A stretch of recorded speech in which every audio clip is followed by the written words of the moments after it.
welcome to the session. It's really nice to have you all here. So my name's Chris Hayden. I work for South City College Birmingham. I'm a business consultant and also an assessor tutor. So I mainly work with businesses to support them with any kind of student engagement, whether that's apprenticeships, work experience and work placements. For those of you that don't know about South City College, we're actually one of the largest and oldest colleges in the country. So we support lots of students in various vocational areas, and engineering manufacturing is just one of the areas that I cover. I have got a very short little video here which just shows you a little bit of an insight into the college, which I'll play, and then I can talk to you about some of the opportunities available.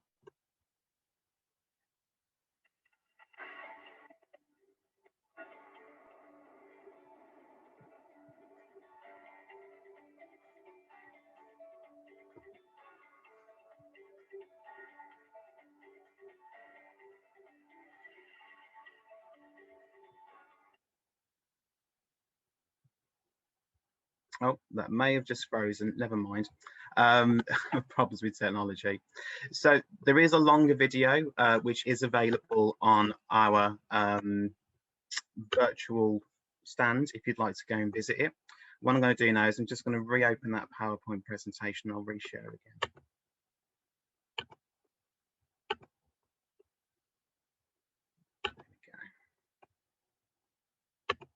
Apologies, this did work when we tried it originally, but if I over that, there we go.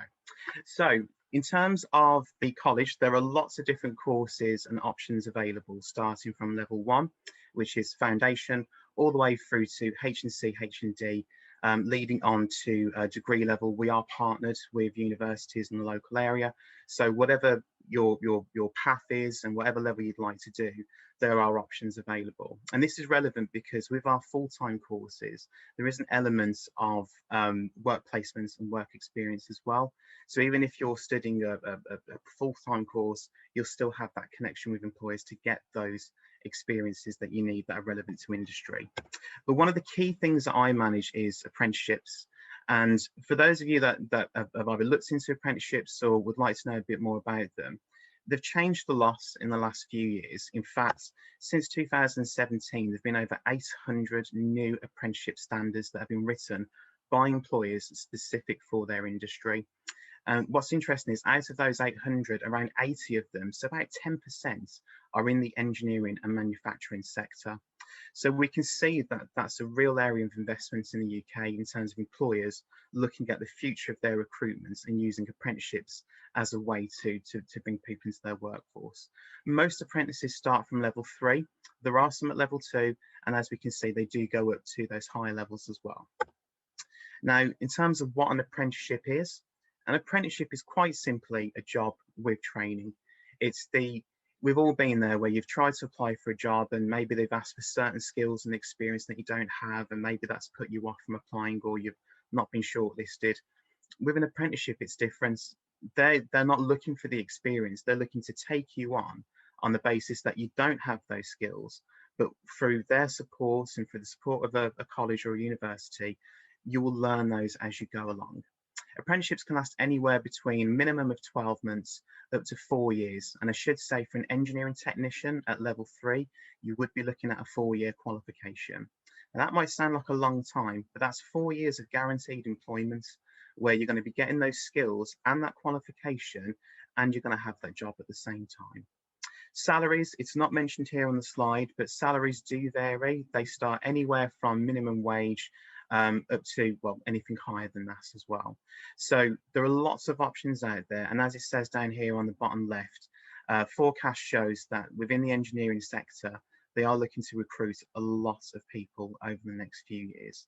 So it's a great time to consider apprenticeships if that's the right choice for you. There are lots of different sectors that you can get into as well through an apprenticeship.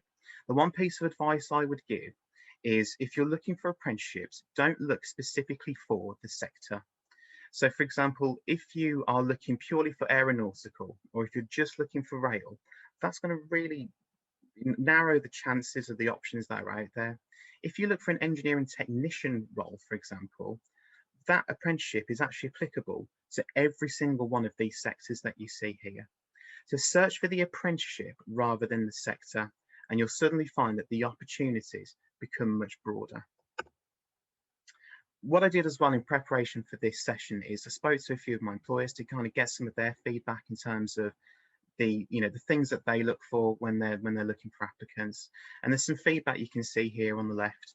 Now, one thing you might notice is one of the common themes is they're not necessarily asking for experience. They're not saying you have to have X qualification or X amount of years of experience.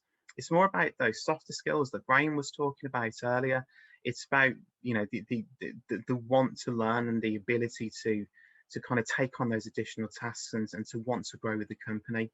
One thing though for apprenticeships, you do need to have English and Maths minimum GCSE grade 4 or above, or grade C, or indeed functional skills level 2. That is an entry requirement. But apart from that, they are looking at other options. And I should say as well that every single one of these employers here are recruiting this year. In fact, the person that spoke at the very top is currently advertising with us at the moment, and you can find the vacancy on the Made Futures website. There's 25 jobs there as engineering technicians. So it just goes to show there are lots of options out there. Now, when it comes to some advice and guidance, the main thing I want to talk about is about the application. Now, Graham and Tom and David have mentioned this a little bit earlier. So one of the key things that I see is, on average, we have around 80 applicants per vacancy we receive, regardless of sector. It's normally more for engineering. But what we tend to find is around half of those applications are rejected immediately because they haven't updated their CV. So email address is incorrect, wrong telephone number, etc. They haven't read the application. They haven't discussed where the role is. They haven't considered the salary, etc. Or equally, they haven't researched the company. I had one the other day, a candidate applied for an engineering job. First thing it said in its CV is, I'm really looking to be a hospitality team member. They've copied and pasted their application. So it might sound like a small thing, but that really does make the difference. And certainly in the first instances, that could instantly stop you from being the half that get rejected to being in that top 50% who get shortlisted. From there, though, it's really useful to review the company's mission, vision, and values. You can do that on most company websites, and it will tell you where the company's heading, the plans are for the future. That's going to help you in two ways. One, it can help you with your application in terms of maybe talking about how your future, is aligned to what they're looking to do. But also in terms of the interview as well, as Graham mentioned earlier, being able to ask questions about their plans and to have some insights really going to make a difference. And regardless of your experience, tell the company why you want to work for them and what skills you can bring to the role. And most importantly, don't forget to include your hobbies, interests, and prior experience.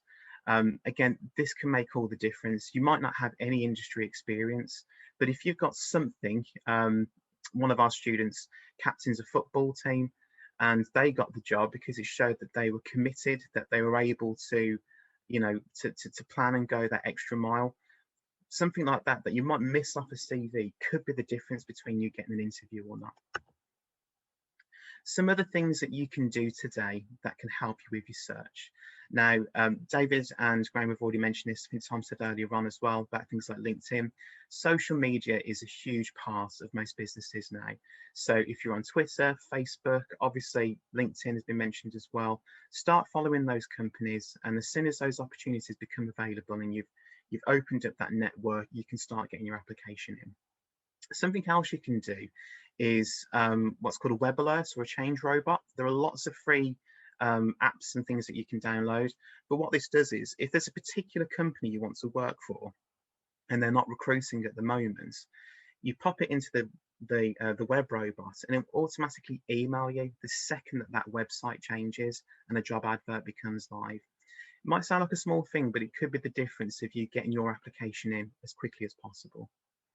Another thing you can do is to consider speculative applications. Some companies, not all, but some of them will have on their jobs website a contact or a portal or something that says, we're not recruiting now, but please send us your information.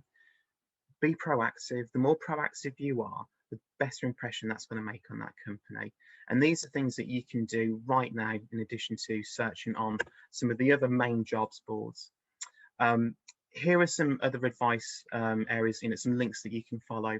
So in terms of where you can apply for opportunities, You're already here today at Made Futures.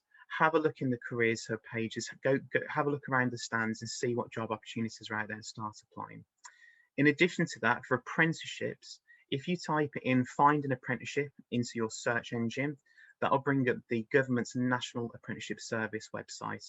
You can register on there for free, and again, that'll send you links for opportunities available.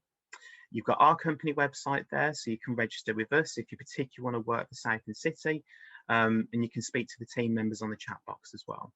Another thing you can do is there's a website called Get My First Job.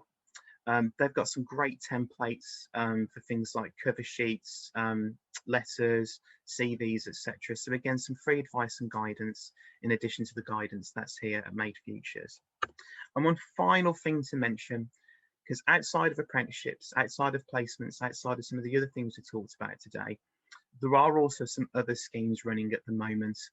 Kickstart is a scheme which was started back in September last year, and that's to support businesses who essentially they'll cover your wages for up to 6 months. Now, not all businesses are using this at the moment, but it is something that's more and more companies are utilising, and it's a great way to get some work experience.